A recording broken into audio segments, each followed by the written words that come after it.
acciones que se vienen tomando. En términos generales, en el mundo se produjo un cimbronazo muy grande con este virus, porque como ocurre con todos los virus que son desconocidos en su inicio, obviamente nadie sabía cuál podía ser la gravedad, digamos, cuál podía ser la intensidad de todo esto. Al principio, sobre todo como hubo contagios muy masivos, no olvidemos que esto comenzó en el hemisferio norte en pleno invierno, un virus que ataca fundamentalmente las vías respiratorias en pleno invierno. No es casual que en el norte de Italia tuviese la cantidad de muertos que tuvo, y si uno mira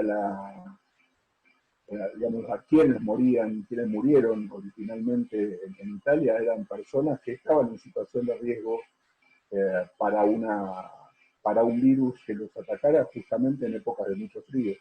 Y esto generó como una especie de alerta máxima en todo el mundo, que originalmente no estuvo mal. O sea, el hecho de tratar de evitar digamos, que se propague el virus, cerrar los aeropuertos y todo lo demás, como una medida preventiva inicial, no era algo descabellado. El punto es que uno no puede vivir en un ambiente de restricciones permanentes.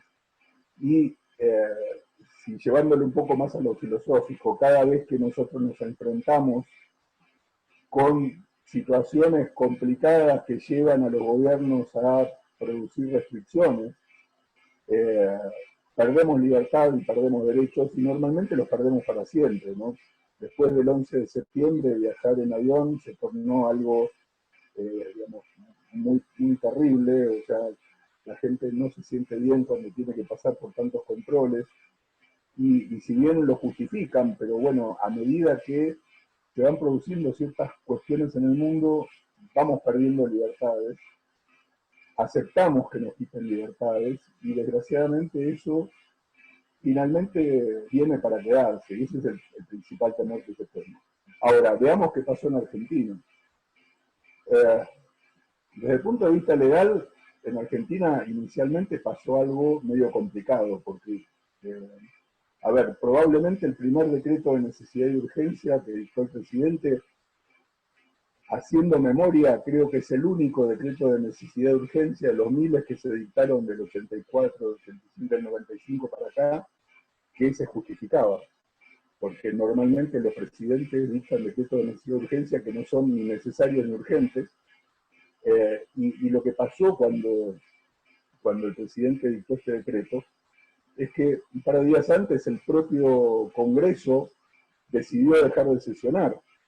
El Congreso, que era el que tenía que eventualmente establecer un régimen legal para ver qué se podía hacer con este problema, dijo, bueno, por peligro de contagio, nos vamos cada uno a nuestras provincias y ya no trabajamos más, y dejó de sesionar el Congreso. Y el Poder Judicial dictó una acordada, creando una suerte de feria, donde solo se trataron en principio los problemas urgentes, las causas con detenidos, pero funciona todo a media máquina desde sus casas. De modo que estamos enfrentando este problema con con un presidente que ha asumido prácticamente la suma del poder público, porque ni el Congreso está funcionando, a pesar de que están haciendo ya algunas sesiones, pero no hay controles constitucionales sobre el presidente, ni el Poder Judicial está funcionando, y mucho menos los demás organismos constitucionales de control. Eso es complicado, porque además estamos enfrentando una situación cuya gravedad en realidad no la conocemos, ¿no? Porque el presidente dice que este es un gobierno de científicos y trata de basar sus decisiones en la consulta a algunos científicos. Yo creo, por lo que he hablado con amigos científicos, ningún científico les va a negar que una cuarentena pueda ser útil. Obviamente, si hay un virus dando vueltas y yo tengo todo el mundo encerrado, es menos probable que la gente se contagie, pero ese no es el problema fundamental. Yo creo que lo que ha pasado es que la existencia de un virus se colocó en el centro de la discusión política. Y por lo tanto, todo lo que impida un contagio es bueno y todo lo que no lo impida es malo. Y en ese contexto se está gobernando sin controles constitucionales al poder del presidente. Yo creo que eso es un problema grave. Fíjense que en el resto del mundo, a medida que se fue investigando esta cepa de coronavirus, digamos, el coronavirus es un virus que se conoce hace mucho tiempo, el tema es que esta es una cepa nueva que obviamente recién se está empezando a investigar y obviamente no hay vacunas, pero a medida que se la fue investigando, fueron cayendo algunos mitos iniciales, ¿no? Es decir, al principio hubo una alarma porque se dijo que gente que había sido infectada se volvió a contagiar y por lo tanto la infección no inmunizaba, como pasa con otros virus. Luego se llegó a la conclusión de que no era eso cierto, sino que había falsos positivos. La letalidad del virus finalmente terminó no siendo tan grave. Piensen lo que yo les decía, poner el eje de la discusión en el virus. Si el eje de mi discusión fueran los accidentes de tránsito, en Argentina en estos 2 meses hubiesen muerto el doble de la gente que murió por coronavirus. Nadie está pidiendo que los automóviles no puedan circular. En los países más razonables, lo que se hizo fue un análisis en conjunto. La gente tiene derechos, la gente tiene que trabajar. Argentina va a tener muchos más muertos por la miseria que va a venir después de esta epidemia que por la epidemia misma. Esos muertos no se van a calcular. Y por eso a mí también me preocupan que un presidente que tiene la suma del poder diga cosas tales como esta cuarentena va a durar lo que tiene que durar, o que diga tales cosas como es preferible, digamos, yo prefiero la vida a la economía, que es una falsa discusión.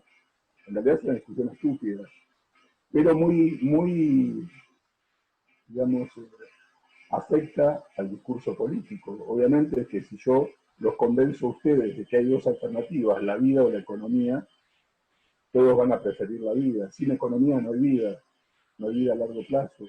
Y por lo tanto no es una discusión entre vida y economía, es una discusión de cómo vivimos en medio de una epidemia. Hay países que lo han hecho, lo están haciendo. Miren, uno de los primeros días que explotó esto en Europa, Angela Merkel salió a decir algo que horrorizó al mundo y dijo que se preparen los alemanes porque más de la mitad de los alemanes se van a contagiar. Y la gente se horrorizó. Pero lo que hemos visto es que en realidad de los miles y miles de contagiados que se han detectado, que los verdaderos contagiados son muchísimos más, porque en realidad nosotros cuando vemos los índices o las cifras de gente contagiada, solo vemos los índices de gente testeada y que obviamente los testeos dependen de cada país como cuánto se hace. En Argentina son muy pocos, por eso tenemos tan pocos supuestamente infectados. Pero lo que significa esto, que el índice de mortalidad respecto de los contagios no es superior a la de cualquier otro virus que nosotros conocemos y con el que hemos convivido durante miles de años. De modo que la preocupación mía es que a medida que pasa el tiempo, que se va descubriendo que la cosa posiblemente no era tan peligrosa como se vio al principio, no existen limitaciones legales para el poder del presidente. Y el peligro grande de esto, ¿no? Y uno ya inmediatamente empieza a pensar en Orwell, es que las prohibiciones son muy atractivas para los políticos. O sea, un político lo mejor que le puede dar es gente con miedo y poder para controlarla. Es decir, si hubiera una cuarentena eterna, sería la mejor situación para un político. Y ese es un peligro, porque en realidad el gran desafío que tenemos es cómo volver a la normalidad, no a la nueva normalidad, sino a la normalidad, con gobiernos que siempre van a estar amenazándonos con que en cualquier momento pueda rebrotar un virus y te clava una cuarentena. Entonces, ahí yo te diría que esta situación donde cada 2 semanas el presidente renueva la cuarentena, donde pareciera que se van a aflojar ciertas restricciones, pero que en el fondo no se aflojan, sino que en algunos casos hasta se hacen más rigurosas todavía, y que no se ve ningún horizonte de cuándo va a terminar esto. Y vemos por otro lado que hay miles de personas que no están trabajando, que no están produciendo, que han perdido sus trabajos, que han cerrado sus fábricas porque no tienen cómo gastarlo. Y estamos viendo que están emitiendo dinero a lo loco para cubrir, para empezar a darle ayuda a los que supuestamente las propias decisiones del gobierno están perjudicando. Y obviamente entre el gobierno de científicos están los economistas que ya les están diciendo que la emisión monetaria no va a generar inflación y se está preparando para emitir el doble del dinero de la masa monetaria que hay. Entonces la perspectiva de todo esto es muy peligrosa. Y en un país republicano, de acuerdo con nuestra Constitución, en realidad las instituciones de la propia Constitución son las que tienen que ponerle los límites al presidente. Y desgraciadamente hoy el único poder del Estado que está funcionando es el poder ejecutivo. Así que como primera aproximación a este problema, mi visión es pesimista en ese sentido. Me preocupa la concentración de poder, me preocupa esta identificación de todos los problemas del país con el virus. Argentina estaba al borde de la quiebra económica en febrero. Hoy está muchísimo peor, pero nadie habla de economía, todos hablan del virus. Cuando el virus pase, nos vamos a encontrar que somos todos pobres. Y nadie está preparándose para eso y al presidente no le importa, lo dijo claramente. En esta discusión entre la economía y la vida, la economía no me interesa y la cuarentena va a durar lo que tiene que durar. Esa, si vos querés, es mi primera observación de este problema aquí.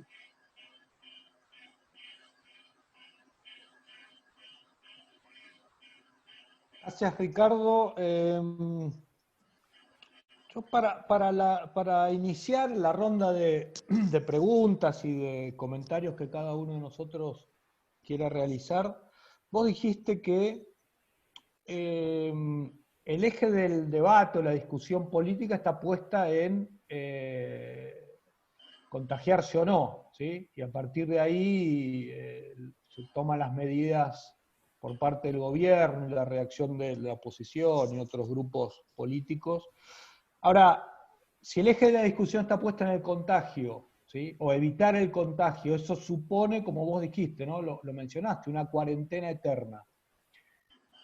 Pero ¿cómo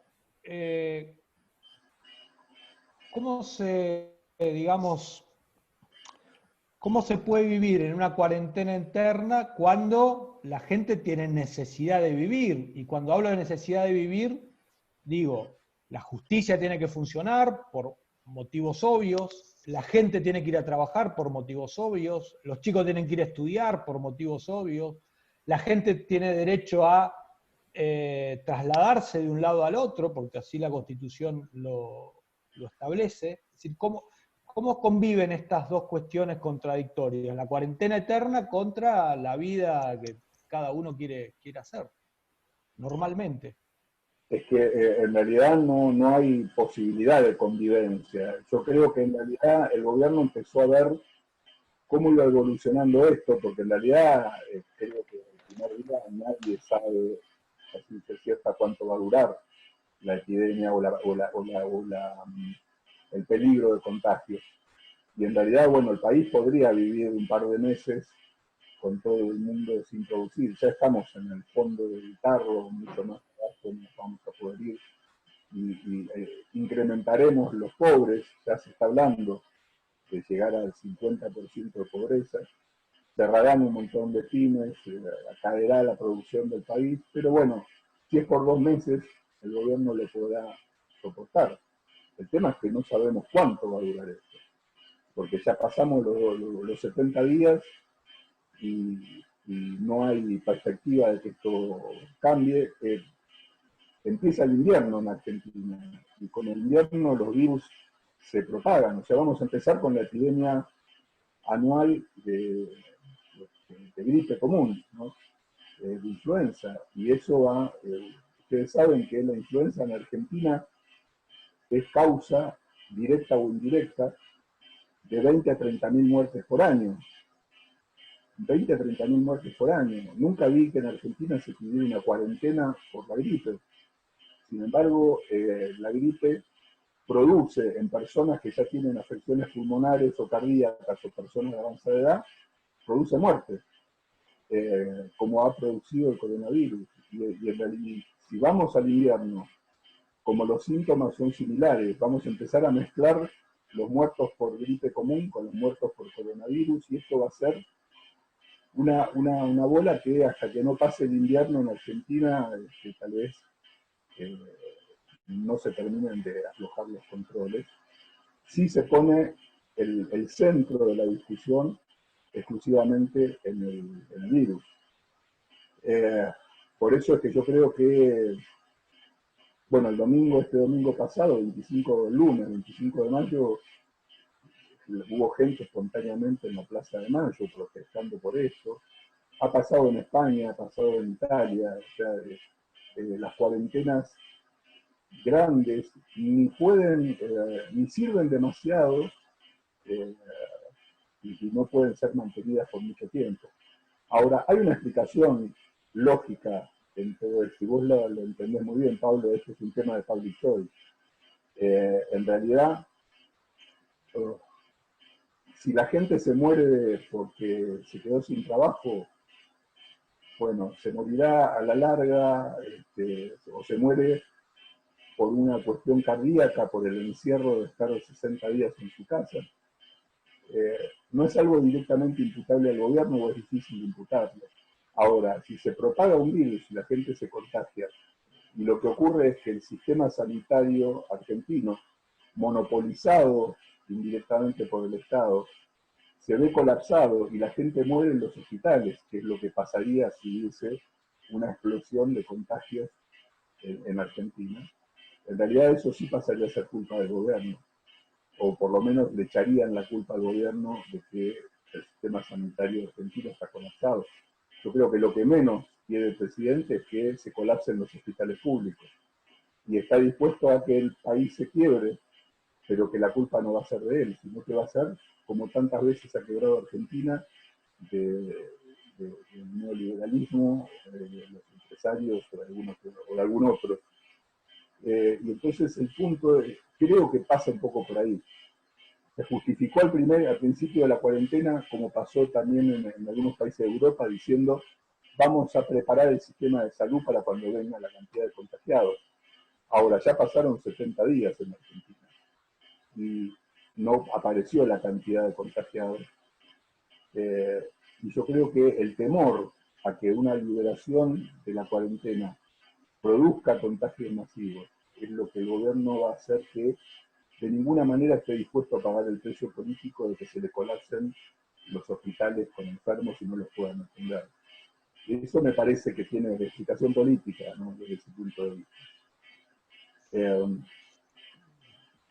Acá me hacen dos preguntas y la voy a tratar de sintetizar en una sola. Vos, que sos un hombre de justicia, ¿qué debería hacer el Poder Judicial en este momento en la Argentina,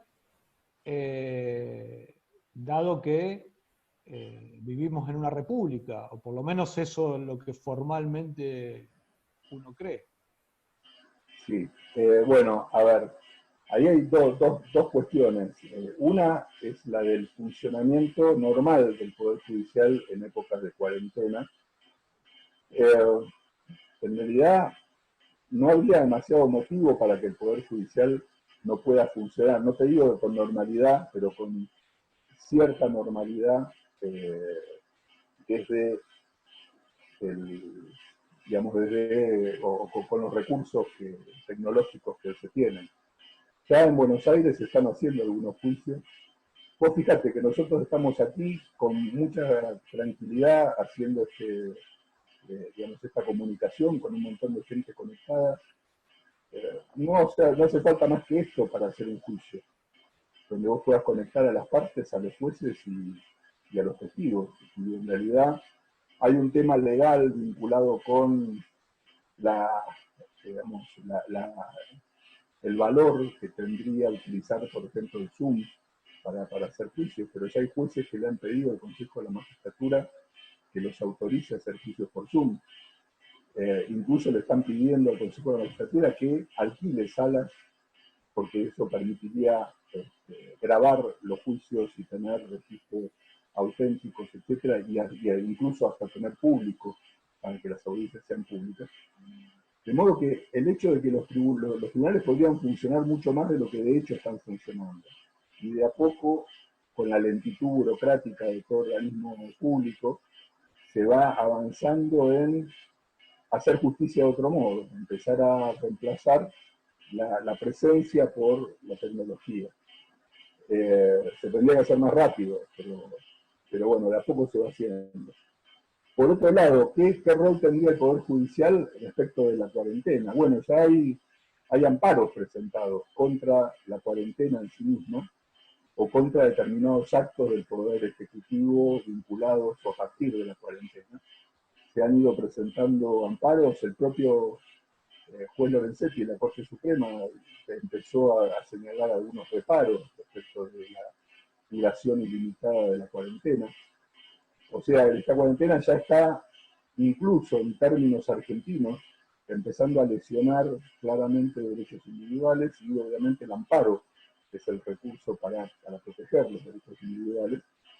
Y veremos qué hacen los jueces y qué hacen sobre todo los tribunales superiores y finalmente qué hace la Corte Suprema con esos amparos que se van presentando. O sea, la Corte podría hacer el camino, o la justicia el camino, para irle poniendo frenos a los avances en las restricciones a los derechos individuales, como con la, digamos, con la invocación del virus y la necesidad de la cuarentena.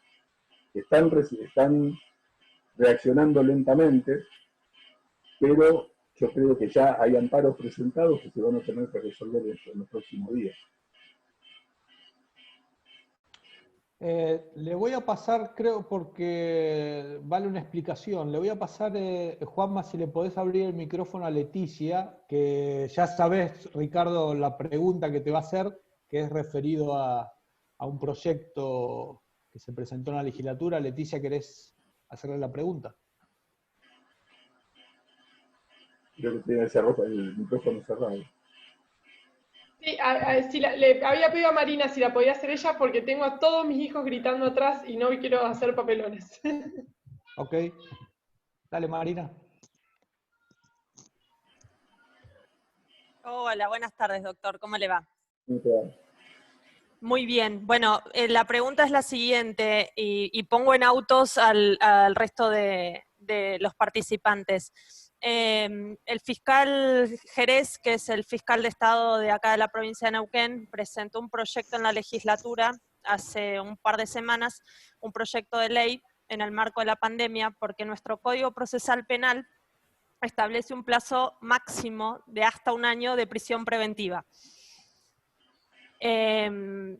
Entonces, en este proyecto que se presentó y se está dando el debate actualmente, quiere extender ese plazo por 1 año más, simplemente porque no se están pudiendo llevar a cabo las audiencias de juicios, teniendo en cuenta que acá en Neuquén tenemos juicios por jurados, y han sido suspendidas justamente por esto de que en la inmediatez de la prueba y la comparecencia de los jurados, la elección de los jurados, que dicen que es una de las audiencias más complejas en el sentido técnico, muy parecido a lo que es el sistema de Estados Unidos, que por ahí estamos más familiarizados al verlos en las películas. Entonces dicen de que en este contexto no se pueden llevar a cabo esos juicios. No son muchos, pero sí son muy trascendentes, y por eso el fiscal está pidiendo a la legislatura esta herramienta específica. Y bueno, y empezó el debate entre los defensores que alegan de que no sería posible la irretroactividad de la ley, la cuestión del Pacto de San José de Costa Rica, y por otro lado los fiscales que dicen que es una herramienta válida. Y ahí estamos con los dos lados de la biblioteca y sería muy interesante saber su opinión al respecto. Sí, es un tema interesante. A mí me llamó, yo leí hace un rato, me mandó Paulo el proyecto. Me llamó la atención, tengo algunos reparos o cosas que me llamaron la atención desde la técnica legislativa, ¿no? Porque digo, ¿por qué un año? Digo, llevamos 2 meses de suspensión de plazos, si vos querés, que tampoco es suspensión de plazos, porque digamos, a media máquina de alguna manera se sigue funcionando, sobre todo en casos que involucren a detenidos. Con lo cual, si vos me decís, voy a prorrogar el plazo de la prisión preventiva un año más legalmente, estoy de alguna forma admitiendo que voy a demorar un año más en resolver las causas, cuando en realidad solo llevamos 2 meses de cuarentena.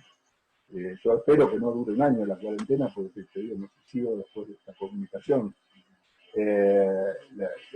Imagino yo que a nadie se le ocurre que vamos a estar un año dando vueltas, por lo cual tal vez mucho más prolijo hubiera sido suspender los plazos de la prisión preventiva mientras dure la cuarentena o mientras no se puedan realizar los juicios.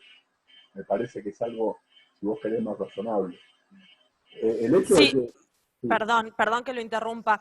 Acá nuestro Poder Judicial no determinó una feria como es a nivel nacional, sino que se estableció una suspensión de plazos generales y se sigue trabajando.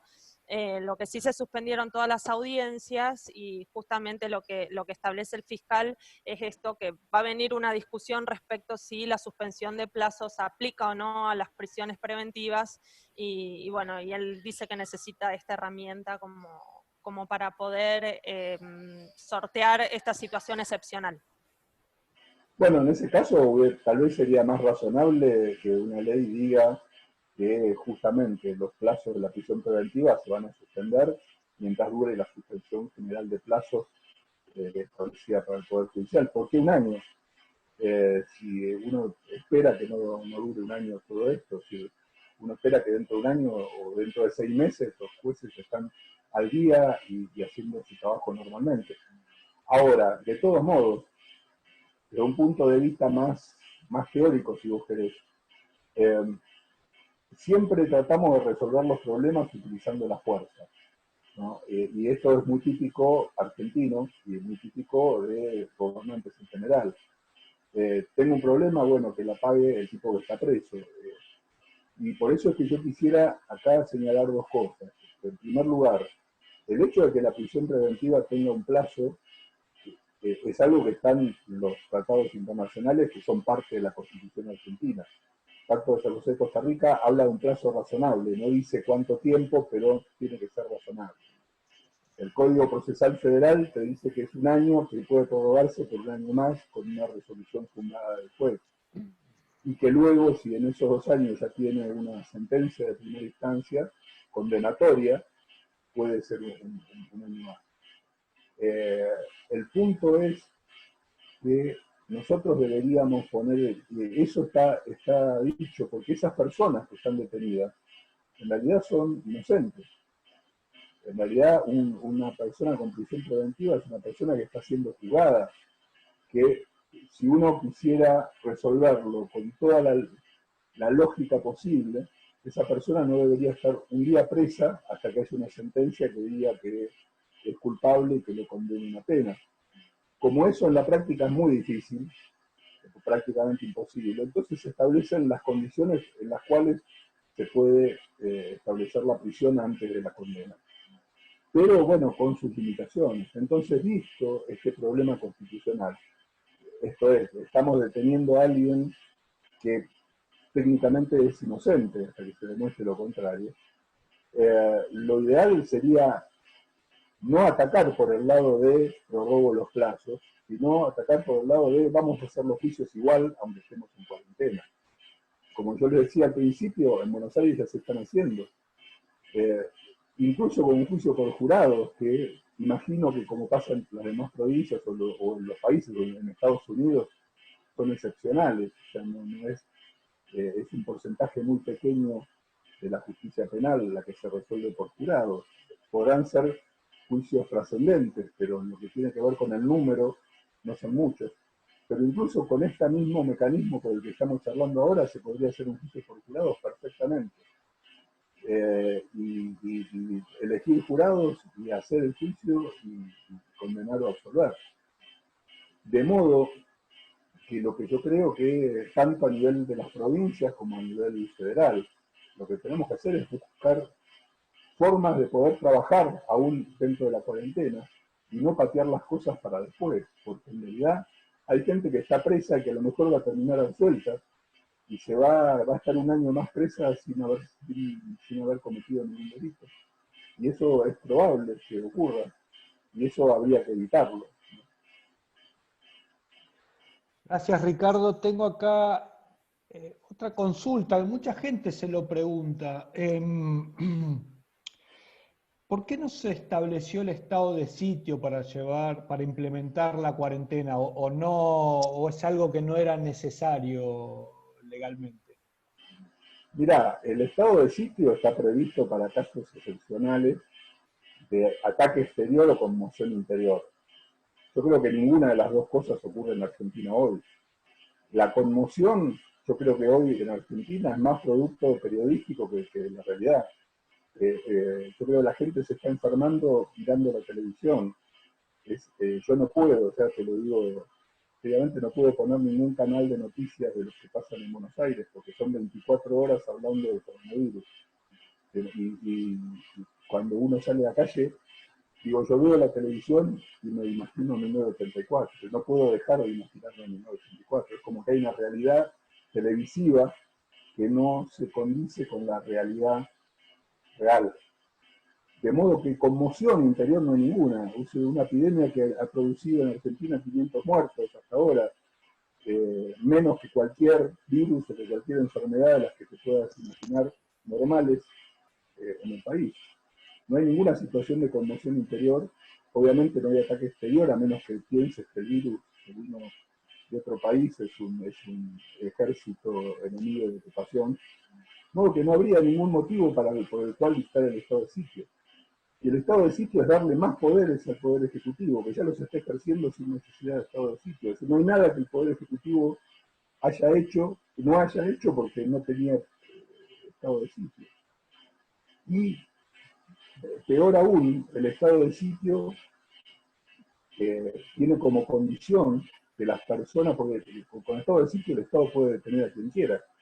Vos sabés que esa es la principal función, como está pensado para una conmoción interior. Esto es una sedición o una revuelta armada dentro de alguna provincia o en el país, o un ataque exterior. A lo que autoriza el estado de sitio es a usar la fuerza, y por lo tanto a detener personas sin juicio. Lo que estamos hablando hoy, recién, de gente que es inocente y que está presa, el Poder Ejecutivo se vería autorizado a detener personas y trasladarlas a otras partes del país. Y justamente la Constitución, para evitar esto, para minimizar este problema, le da a las personas la posibilidad o la opción de irse del país, cosa que no podría ocurrir justamente por la pandemia. Ningún país lo podría recibir. Con lo cual, no sé, yo no le veo ningún beneficio a que se dicte el estado de sitio y al contrario, creo que sería seguir dándole mayor importancia de la que tiene a una epidemia. Gracias, Ricardo. Acá otra pregunta me parece interesante. Vos hablaste que en estas situaciones, y uno lo observa en la historia de la humanidad, estas situaciones extraordinarias donde el poder, donde el gobierno o el Estado adquiere más poder y se restringen las libertades, dado esta situación, hace 2 días o 3, creo, no más que eso, Sebrelli planteó la posibilidad de que, o digamos, instó a la gente a una desobediencia civil pacífica. ¿Vos cómo lo ves esto? Sí, a ver, la resistencia civil ha sido históricamente un derecho de la gente para defenderse de su propio gobierno. Vos fíjate que la Constitución de Estados Unidos, los constituyentes de Estados Unidos, le tenían tanto miedo al gobierno, a pesar de que el gobierno que estaban creando era mil veces menos nocivo que el que tenemos hoy, o que el que ellos mismos tienen hoy, pero le tenía tanto miedo a los abusos por parte del gobierno, que cuando decidieron incluir garantías en la Constitución a través de las enmiendas, la segunda enmienda fue el derecho de organizar milicias y armarse para defenderse del propio gobierno. De modo que hasta ese punto ellos pensaban que si todos los mecanismos de check and balance fallan, bueno, siempre yo tengo la posibilidad de protegerme.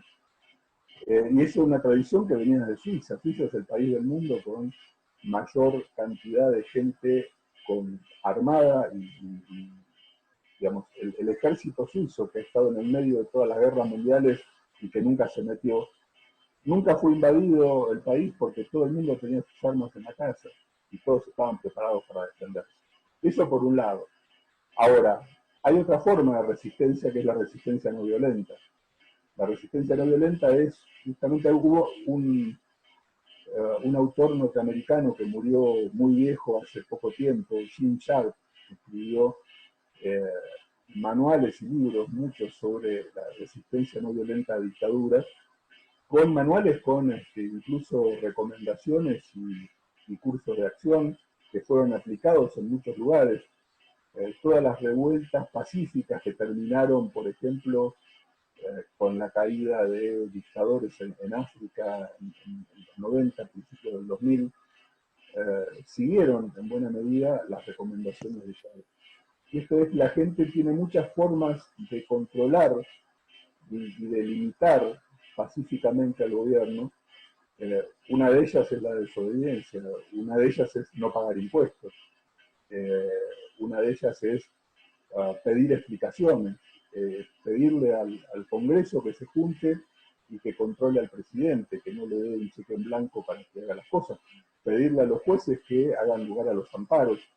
Hay muchas cosas que la gente puede hacer ejerciendo sus derechos, porque en definitiva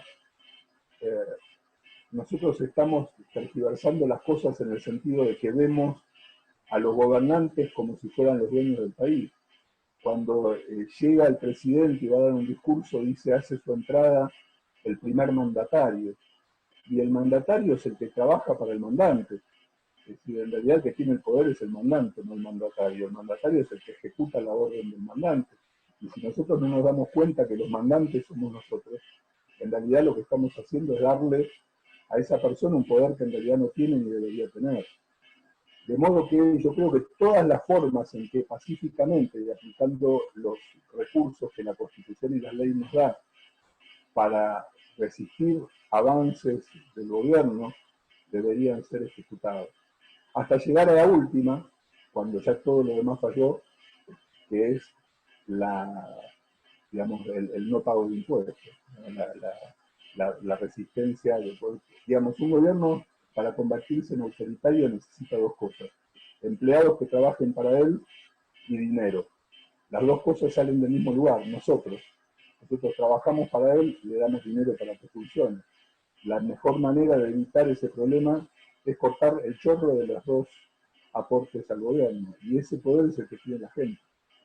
Y cuando el gobierno se pasa de rosca, la gente tiene que empezar a ejercer ese poder.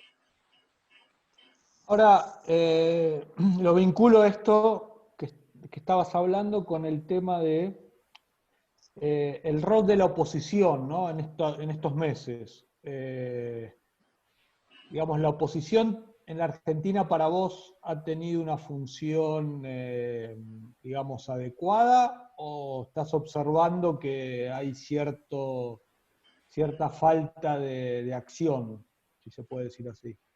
Mirá, depende de lo que llamemos oposición. Si oposición es Cambiemos, el único referente de Cambiemos que quedó más o menos bien parado después de las elecciones es el principal ladero del presidente. O sea, cuando aparecen los tres, ahí te parecen los chiflados, ¿no?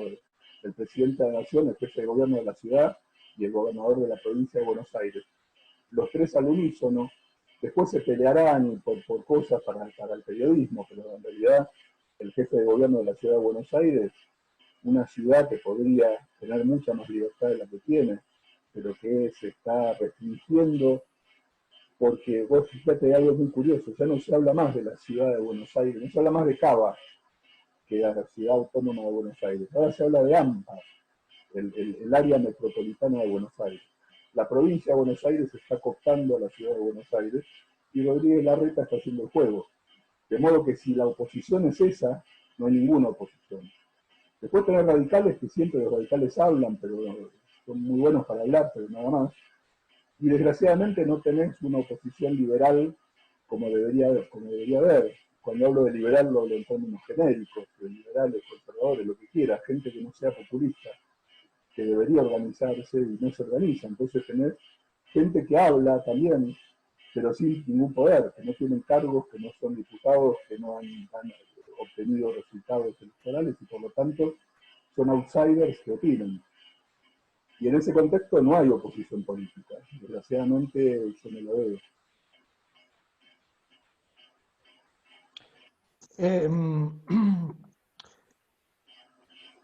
Tengo una pregunta que mucha gente también se le está haciendo, y no solo de ahora, sino desde hace muchos años en la Argentina. Si el proceso que estamos viviendo, y quizás de manera se ha acelerado con esto de la cuarentena y las restricciones de las libertades, ¿cómo ves vos, digamos, la continuación de este proceso? Es decir, ¿vos observás que vamos a un lugar parecido a Venezuela o el destino, digamos, es diferente? Mirá, como te decía hace un rato, en febrero estábamos todos discutiendo cuándo Argentina entraba en default, cuándo Argentina iba en hiperinflación, cuál iba a ser el nivel de pobreza este año, cómo encarar los gravísimos problemas económicos del país. Y encima empezamos con este asunto, que va a ser carísimo para el país. Carísimo en términos institucionales, porque en realidad cada pyme que cierra no va a volver a abrir. Y cada persona que se quede sin trabajo le va a costar muchísimo volverlo a conseguir. Y si esto se intenta resolver con subsidios y planes, o sea, quitándole plata a la gente, a la poca gente que produce, para repartírsela a los nuevos pobres que genere todo este asunto, el panorama realmente es muy grave. O sea, una Argentina que ya está en default, que va a entrar en hiperinflación, que tiene un 50% de pobreza y que no tiene empresas trabajando, y con un gobierno al que no le importa que haya empresas ni gente trabajando y produciendo, porque la mecánica populista, sean peronistas, radicales, cambiemos, que todo en el fondo es todo lo mismo. Serán más educados unos que otros, pero en el fondo en eso todos piensan lo mismo. Piensan que las cosas se resuelven desde el Estado, y el Estado es el problema, no es la solución. De modo que si a todo esto se lo va a tratar de resolver con más estatismo, y yo les recomendaría que pueda que se busque un lugar a donde irse a vivir, porque se va a venir una época complicada en Argentina. Y históricamente nosotros, bueno, hablabas de cuando nos conocimos allá por el 89, que estábamos en medio de una crisis. Y históricamente siempre en Argentina, cada vez que venía una crisis, se decía, bueno, con una o dos cosechas buenas se resuelve y después normalizamos todo. Y muchas veces se logró eso, pero llega un momento que ya ni las buenas cosechas te van a hacer. Y con lo cual, en Argentina, no sé si vamos al chavismo, a ver, en Argentina hay un proceso muy curioso.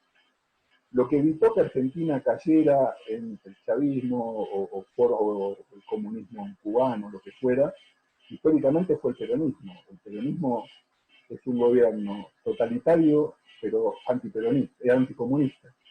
Y entonces los propios gremios argentinos que tenían todo el poder respondían a un autoritarismo de derecha al cual no le dieron nunca cabida a sindicatos comunistas ni a dirigentes comunistas. Entonces durante muchos años nosotros nos tuvimos que fumar el peronismo, pero no tuvimos ni Chávez, ni Cuba, ni nada parecido. hoy las nuevas, así como el coronavirus es una nueva camada de virus, de corona, el COVID-19 es una nueva cepa, hoy el peronismo tiene una nueva cepa, donde los tipos son más de izquierda, y son mucho más filo Chávez y filo Foro de Sao Paulo que la cancioncita de Perón y el folclore peronista. Con lo cual, tampoco sería descartable que un nuevo brote de populismo grande en Argentina no termine siendo un populismo autóctono que se consuma en sí mismo, sino que sea un populismo que vaya a encolumnarse con el resto de los populismos latinoamericanos. Y si eso funciona así, vamos a estar en una situación más compleja, porque en realidad parecía hace unos años que se iba terminando todo eso y que solo quedaba Chávez o Maduro, que en cualquier momento iba a terminar, pero vemos que los populismos vuelven, se reciclan permanentemente y vuelven a ocupar lugares en América Latina. Entramos en junio, el mes que viene se van a cumplir 30 años de la creación del Foro de Sao Paulo. Y ahí es donde se tejieron todas, o sea, ahí se escribió el manual del perfecto dictador populista latinoamericano. Ahí lo único que hicieron Chávez, Maduro, Lula y todos los demás fue seguir el manual. Y en Argentina también se está siguiendo el manual, así que si no le ponemos freno a estas cosas, van a terminar mal, me parece. Ahora, estaba pensando, ¿no?, en la década de los 80. Vos recordarás, Ricardo, esta es una reflexión mía y una pregunta mía. Vos recordarás que en esa década hubo una demanda, no sé si mayoritaria, pero importante y creciente para cambiar, digamos, el sistema económico, por lo menos que había fracasado con el gobierno de Alfonsín, o terminó de fracasar, de hundirse con el gobierno de Alfonsín. ¿Vos no ves una posibilidad en este contexto en el que estamos de que surja una masa crítica más grande, electoral, de gente que esté demandando este tipo de soluciones? Mira, en aquella época tampoco era tan masivo en la defensa de una economía de mercado. Tenías, por ejemplo, sí, a una persona como Alzogaray, que era muy escuchada en los medios en todos lados, que iba con sus famosos 3 carpetas y le iba contando a todo el mundo el plan que ya estaba escrito para sacar a la Argentina de la miseria, y tuvo eso, su explosión en las urnas, porque Alzogaray salió tercero en la reelección de Menem, o sea, con una importante caudal de votos. Y había algunos periodistas, si vos querés, más o menos estilo economía de mercado, que se escuchaban bastante en la televisión. Hoy, desgraciadamente, no hay mucho de eso, ¿no? Si vos podés tener algunas personas muy inteligentes, pero que no tienen la llegada o el caudal político que tuvo el poder en su momento. Y con Menem, y de hecho vos fijate que tan es así, que finalmente en el 89 las elecciones las gana Menem, un tipo que venía arriba del caballo con un poncho, las patillas, imitando a Quiroga, diciendo síganme que no lo voy a defraudar, y cada vez que lo veíamos por televisión nos queríamos ir a Ezeiza a tomarnos mañana y irnos lo más lejos posible. Y eso es lo que votó la gente no votó por Angeló, que decía yo vengo con el lápiz rojo y voy a empezar a achicar el Estado. La gente lo votó a Menem.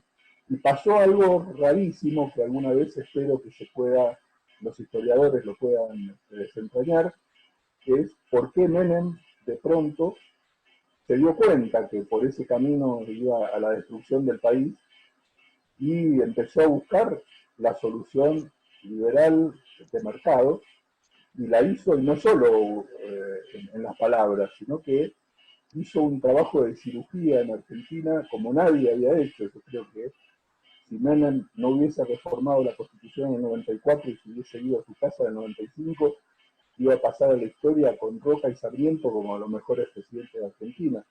Y sin embargo, bueno, después, como pasa siempre, el poder termina corrompiendo. Pero el punto es que, curiosamente, todas esas esas reformas se hicieron por un presidente que en el fondo no tenía como un discurso totalmente distinto, y que lo pudo hacer Menem porque era peronista, o sea, él pudo manejar a los sindicatos, pudo manejar a todos los, a los gobernadores, y pudo hacer lo que había que hacer. Por eso siempre uno tiene la esperanza de que el peronista que venga va a ser como Menem, ¿no? Entonces cuando Cristina se presentó a la primera candidatura, había mucha gente que decía, bueno, pero Cristina no es Néstor, ella es más preparada, es más culta y va a ser más moderada. Después vimos lo que era Cristina. Y después decían, no, pero Scioli no es Cristina, y Scioli va a ser mejor, y no llegó a gobernar, pero no sé qué hubiese sido de él. Y ahora dicen, bueno, pero Alberto se pasó insultando a Cristina durante 10 años, es un tipo que viene de otro lado, y lo primero que hizo fue ayornarse al mismo discurso, al mismo folclore. De modo que uno siempre está con la esperanza de que va a venir alguien que va a patear la mesa y que va a hacer los cambios que hay que hacer, pero hasta ahora no lo estamos viendo. Te hago entonces la pregunta al revés. Si vos estás diciendo que Menem cambió porque la situación ameritaba ese cambio, es decir, si no se iba a los caños, ¿no? Si Sí. vos no observás que la situación actual de la Argentina, yo no sé, pero me parece que es, a pesar de que una hiperinflación es algo grave, pero me parece que estamos en una situación económica mucho peor, inclusive no solo que el 89, sino que el 2001. Sí, la diferencia que yo veo de los 80, digamos, ahora, es que lo que se produjo fue una paulatina y casi imperceptible estatización de la sociedad que no existía en los 80. Es decir, hoy la cantidad de gente que depende del subsidio del Estado, la cantidad de gente que depende del empleo público o de la obra pública, es decir, la gente que tiene trabajo hoy, el grueso, la cantidad de provincias que subsisten por la coparticipación y por los apoyos del gobierno nacional, que los piden, los mendigan como si fueran un regalo de la buena voluntad del presidente, cuando en realidad son recursos generados por las propias provincias. Se creó un sistema tan perverso que en los 80 no existía y que hoy le da al que gobierne un poder absoluto. Vos fijate que, posible, hablabas hace un rato de Venezuela, yo acabo de publicar hace poco con Andrea Rondón, una jurista venezolana, publicamos un libro proponiendo que la supresión de la propiedad es un crimen de lesa humanidad, y ponemos a Venezuela, desarrollamos en Venezuela como ejemplo. No se puede ser más pobre que Venezuela hoy, un país destruido, y sin embargo el gobierno sigue teniendo todo el poder en sus manos y los gobernantes siguen siendo ricos. De modo que hay que ver cuáles son los incentivos de cada uno. Si los incentivos son, me mantengo en el poder, soy presidente y me enriquezco, y Chávez murió asquerosamente rico, y Fidel Castro murió asquerosamente rico, y Maduro va a morir asquerosamente rico, y Lula va a morir asquerosamente rico. Si sus incentivos son personales, que el país se destruya no le interesa a nadie. Entonces, si no es la gente la que sale a pelear por sus derechos, es muy difícil que un gobernante lo haga. Por eso, ¿por qué lo hizo Menem? Es una pregunta que siempre me retumbó en la cabeza, y espero que algún día algún historiador me lo pueda explicar. Ahora, vos estás diciendo el peronismo, que era un factor o una barrera contra digamos, un gobierno de izquierda, autoritario, totalitario, como le quieras llamar, eso, digamos, no existe más. ¿Cuál sería el antivirus contra esta posibilidad de convertirnos en algo peor o parecido a Venezuela? Sí. No, el problema del peronismo no es que no exista más, el problema del peronismo es que ha mutado hacia una forma más nociva tal vez de la que era antes, y se ve claramente cuando vos ves las discusiones internas dentro del peronismo, ¿no? El llamado peronismo federal, que aparecía como el viejo peronismo que va a volver, y ahí donde están los dirigentes inteligentes y los gobernadores y qué sé yo, terminó arrasado por el peronismo más populista, kirchnerista de izquierda, con un discurso populista radical, y pareciera, y la propia Cristina se dio el lujo cuando fue a las elecciones, es decir, yo no soy del peronismo, y ponerle un nombre distinto y despegar del peronismo. Si los peronistas me van a votar a mí, pero yo con el partido peronista no tengo nada que ver. De modo que el problema que yo veo es que el peronismo ha mutado en algo más peligroso de lo que era antes, por un lado. Por otro lado, como decíamos hace un rato, no hay oposición política válida. Digo, si uno piensa todo lo que le costó a Macri poder ganar las elecciones y el mal papel que hizo, desde mi humilde perspectiva, Macri tuvo muchas posibilidades de hacer cambios mucho más profundos y las echó a perder, desgraciadamente. Entonces uno ve que no hay una verdadera oposición, no hay partidos que no sean populistas que estén dando su voz en el Congreso permanentemente o presentando proyectos alternativos a las cosas que se hacen. Y entonces, si vos tenés eso, si el poder político te coopta al poder judicial, que sería motivo de una gran discusión nueva, el funcionamiento del Consejo de la Magistratura, cómo se eligen los jueces y cómo se los controla. Entonces, si vos podés cooptar los organismos o las instituciones de control y no tenés oposición política, en realidad tenés una gente que está desarmada frente a un poder cada vez más concentrado de un grupo de personas, ¿no? Y eso es lo que venimos viviendo desgraciadamente. Bueno, no sé si queda alguien con alguna pregunta que le quiera hacer a Ricardo. Si no, vamos cerrando. Ya estamos en 1 hora. Bueno, Ricardo, te agradecemos. Marina, ¿querés hacer una pregunta? Ah, no. Okay. Te agradecemos, Ricardo, por el tiempo que nos diste tus opiniones y tu perspectiva respecto a la coyuntura actual argentina y más allá de la coyuntura, ¿no? Estos temas tan de fondo que nos preocupan a todos. Seguramente te vamos a volver a invitar, digamos, cuando haya pasado esto, para que hagamos un repaso de, si es que pasa, ¿no? Y no nos tienen en cuarentenados de manera eterna. Así que bueno, seguramente te vamos a volver a convocar. Bueno, muchas gracias a todos por la asistencia, las preguntas que me hicieron en el chat. Y nos volvemos a encontrar en los próximos días con otra actividad. Gracias, Ricardo, muchas gracias.